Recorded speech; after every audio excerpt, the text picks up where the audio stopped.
উত্তরবঙ্গে বিজেপির নাকি জায়গা বাড়ছে, বিজেপির জায়গাকে কমানোর জন্য তখন বঙ্গভূষণের দরকার ছিল, এইসব ভণ্ডদের সব মার্কেট আনার দরকার ছিল, তাই তখন তাকে ভূষণ দেওয়া ছিল। কী কারণে মমতা ব্যানার্জি বলতে পারবে কী কারণে তাকে বঙ্গভূষণ দিয়েছিল?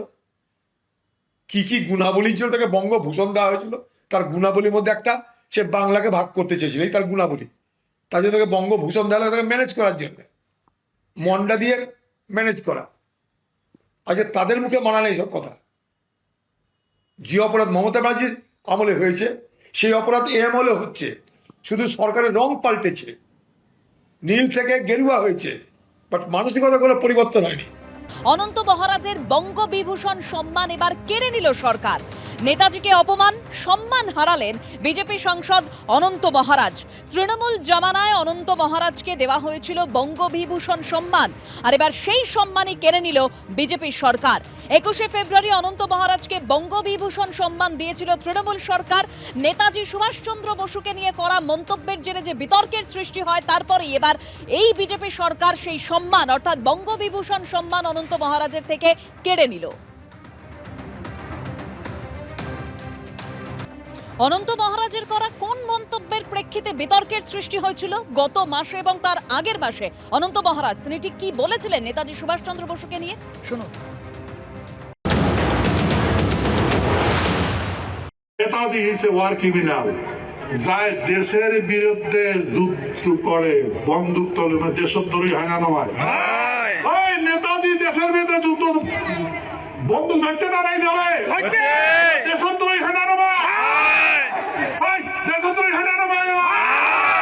আর দেশ স্বাধীন করলো না আমরা, হ্যাঁ? আর কারো বলে সিআই সিএ বলে নেতাজি। নেতাজি তোমার কোটে কোটে ঢুকে আছে, ডিএনএ টেস্ট করা হবে। তোমারটা লুকিয়ে আছে, তো লুকিয়ে আছে। Netaji is a war criminal. আমার মহারাজা চার্টার অফ অ্যাক্ট যুদ্ধ করার পরে, নানের সাথে যুদ্ধ করার পরে হিটলার এবং আজাদিন ফৌজকে ডিস্ট্রয় করেছে।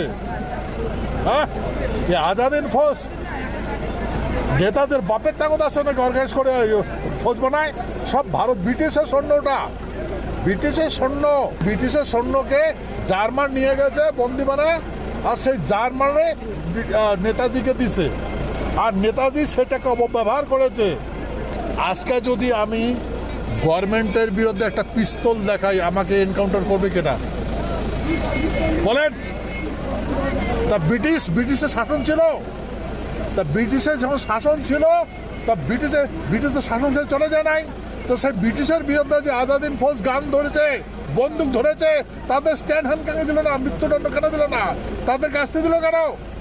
নেতাজি সুভাষচন্দ্র বসুর অপমান মানবে না সরকার, কোনোভাবেই রেয়াত করা হবে না। গতকালই কড়া হুঁশিয়ারি দিয়েছিলেন মুখ্যমন্ত্রী শুভেন্দু অধিকারী, শুনুন।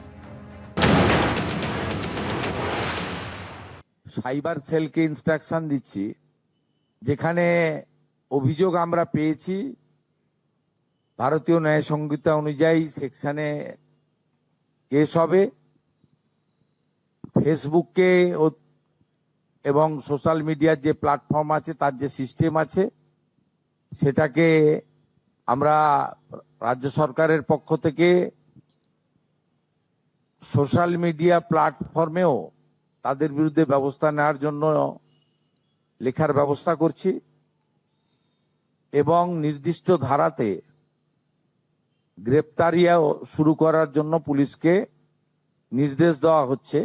আপনারা অবিলম্বে ক্ষমা চেয়ে পোস্ট করুন, নিজেদের পোস্ট ডিলিট করুন। ডিলিট করে দিলেও যে ছাড় পাবেন তা নয়, নির্দিষ্ট সেকশনে পুলিশ ব্যবস্থা নেবে। নেতাজিকে দেশদ্রোহী বলে আক্রমণ, এখনো অনড় বিজেপি সাংসদ অনন্ত মহারাজ। গতকাল মুখ্যমন্ত্রী শুভেন্দু অধিকারীর কড়া হুঁশিয়ারির পরেও নিজের অবস্থানে অনড় অনন্ত মহারাজ।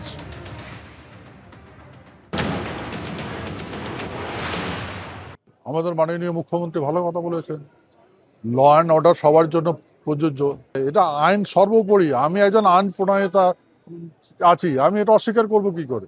কিন্তু কথাগুলো আমি অপমান কাকে করলাম? জেল যদি দিতে, কাকে দিতে হবে? আমি তো আমার তো একটা কথা বলি নেই, আমি বারবার বলছি আমি এভিডেন্সে কথা বলছি। তত্ত্ব যা বলছে সেটাই বলছি। তত্ত্ব বলার যদি অপরাধ হয়ে থাকে, দেখুন আমি বলছি, এটা এটা দেখুন, এটা খসড়া রিপোর্টের এটা আছে। ইনি বলেছে ওয়ার ক্রিমিনাল বলে, আমি তো বলিনি। এখন সত্য মিথ্যা এটা গভর্নমেন্টকে বলতে হবে, এখন গুগলে আছে, ইয়াতে আছে, তাকে বলতে হবে, আমি তো কিছু বলিনি। এটা কি আমার বলা অপরাধ? যদি মিথ্যা হয়ে থাকে তা এটা ঘুরছে কি করে? তো গভর্নমেন্টকে দেখা উচিত। আর এই কথাটা তো জওহরলাল নেহরু বলেছে। হ্যাঁ, জওহরলাল নেহরু ক্রিমিনালিটি কে বলেছে? প্রধানমন্ত্রীকে বলেছে। তা আমি মিথ্যা কথা কোথায় বললাম?